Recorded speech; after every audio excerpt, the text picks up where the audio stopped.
Hello there! Today we are going to talk about something that has driven our civilization to success through 2 centuries and that also drives you every day: octane. Octane is a small molecule composed of 8 atoms of carbon and 18 atoms of hydrogen, as depicted here, and it is a commonly used fuel in our cars. This reaction here is a combustion reaction. In the combustion reaction we have a fuel molecule, here it is octane, our molecule used in cars, that upon a reaction with oxygen it will yield CO2, so the famous CO2 gas that we are all talking about nowadays, and water molecules. And this process here delivers enormous amounts of energy that one can use. So now, to understand why this reaction is so profitable in an economic level and also in terms of techniques, is explained by the mechanism of the motor. So now I will take just 2 minutes to explain to you what happens in our car when you drive. So basically we have what we call a 4-stroke internal combustion engine. Combustion is this reaction that happens here that delivers the energy that allows the car to move, and an engine is the unit in which, so it is shown here in these little graphs, okay, this is the unit that allows this reaction to take place. Then we have what we call the 4-stroke. What is 4-stroke? 4-stroke is actually the fact that the process can be described in 4 different steps. So basically you have one unit here with one entrance and one exit. So in a schematic way, here we have one entrance. Basically you have some fuel, some oxygen that is contained in the air, that is coming from the outside, and everything just goes into the motor.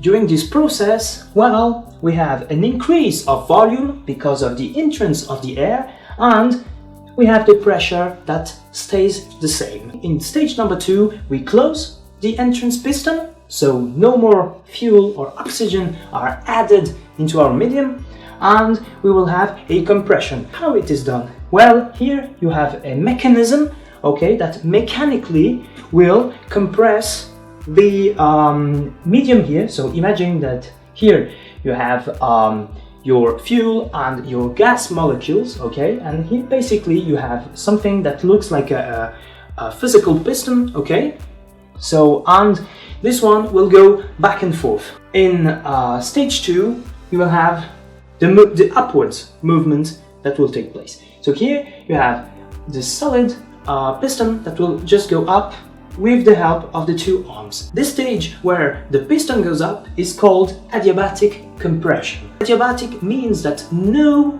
heat is released from the system, so all the heat that is in the system here is trapped and cannot go outside. Stage 1, you have air molecules and octane molecules that go into the bottle.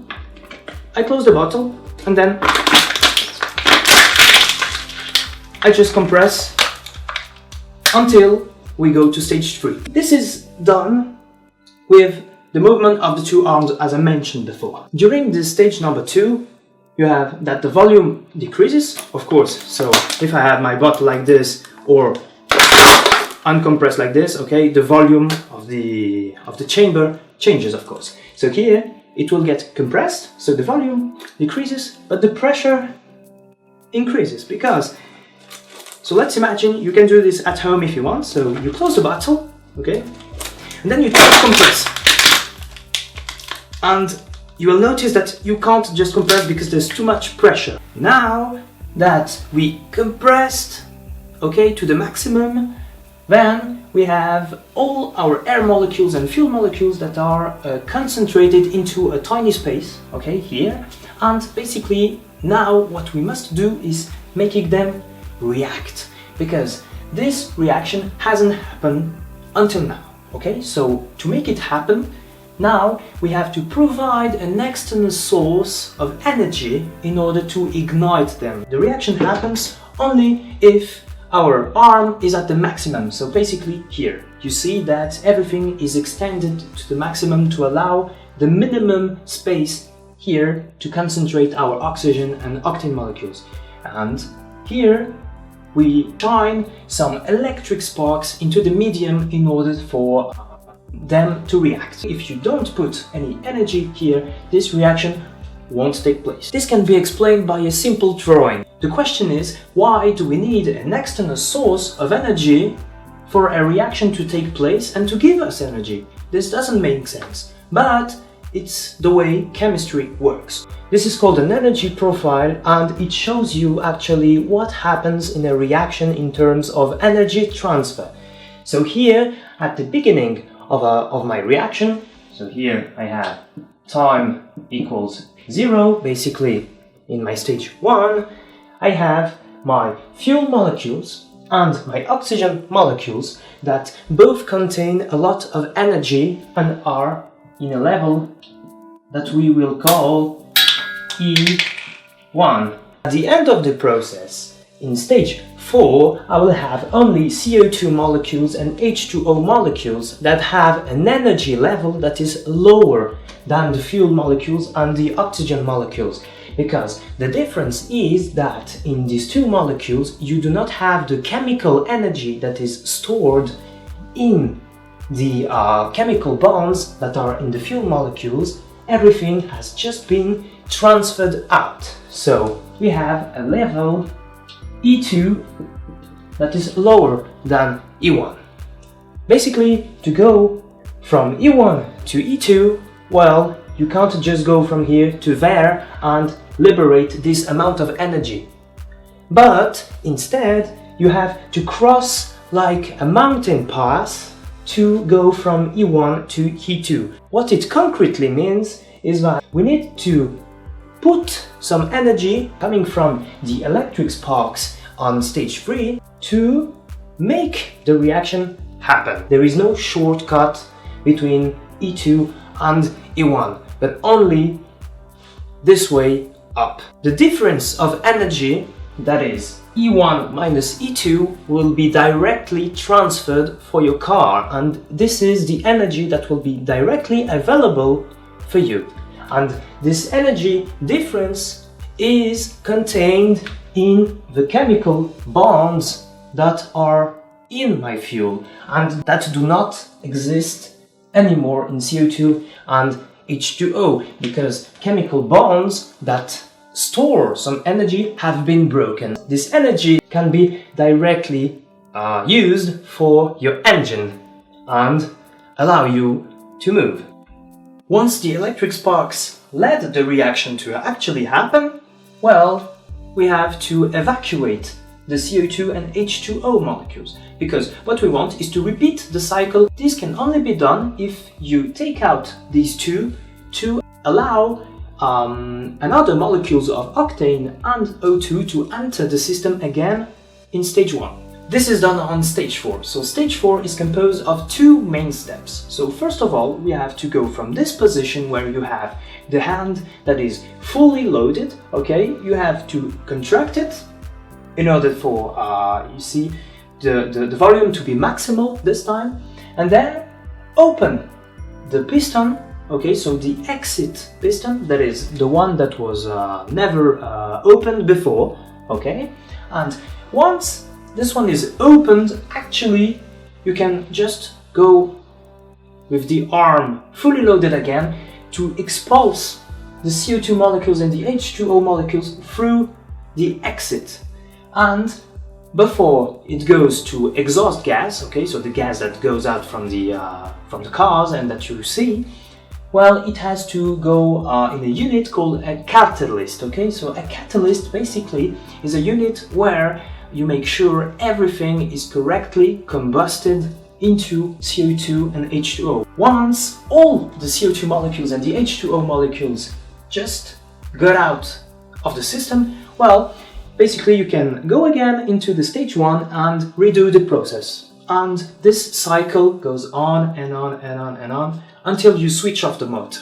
Now that you know how an engine actually works, we can go in the details in what are the main problems that may happen with this process. The problem with these engines is the compression process, because no heat is released from the system at this stage. And this is actually a problem, because you have no heat that is released from the system, so the temperature inside the system will go up. If the temperature goes too high too quickly, well, you might have some problems. The main problem is engine knocking. Engine knocking is when the process of combustion does not occur at the time we wanted it to occur. For instance, the reaction can happen before or after we apply the electric spark in our medium. This problem might occur when the temperature has risen too much in one particular place of the volume before or after the electric spark has been ignited. There is two main reasons why the temperature increases. First of all, we have the friction between the piston and the cylinder wall. This friction will locally increase the temperature and thus may lead to engine knocking more easily, because molecules of fuel and oxygen that are close to the area where the friction takes place will see their temperature and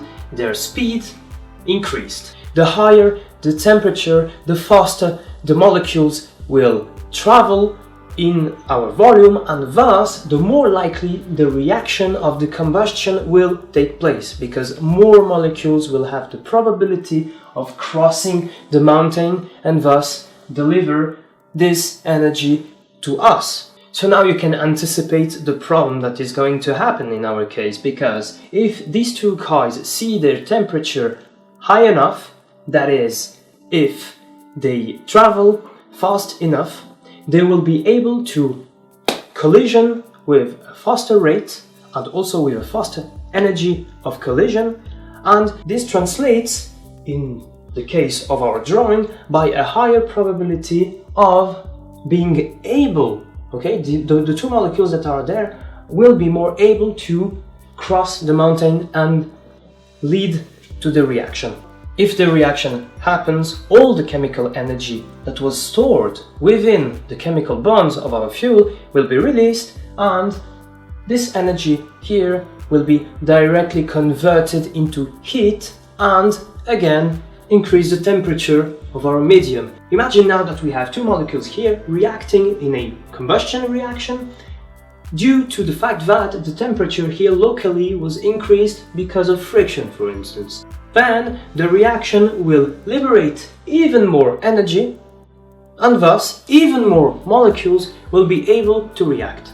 That's a chain reaction that doesn't end. And here we will have kind of a shockwave, a pressure shockwave that originates from here and goes to there. So far we have an unwanted reaction here leading to a pressure shockwave induced by the fact that we have some CO2 and H2O released from the reaction.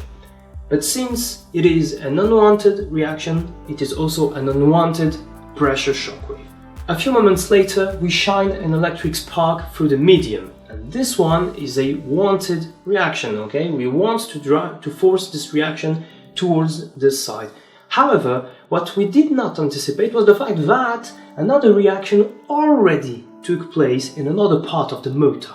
Consequently, you will have two pressure shockwaves, one originating from here and the other one originating from there, and these two will collide. So you have a high pressure coming from here and a high pressure coming from here. These two shockwaves will collide themselves, thus leading to what we call the knocking. If these two pressure shockwaves are too powerful, the motor explodes. We have to avoid this problem because we don't want our motor to explode. So the first way to do this is to put motor oil, okay? It will be a lubricating film that will be put between the piston and the cylinder wall. The main role of this lubricating film is to minimize the impact of the friction in the temperature increase inside this volume here.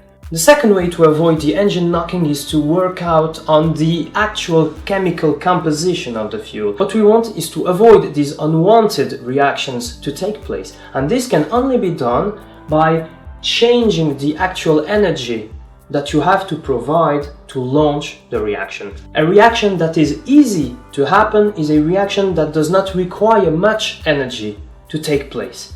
For instance, here we have two different types of reactions. In the first one, we have a lower mountain. In the second one, we have a higher mountain. These two mountains require different energies to be able to cross them.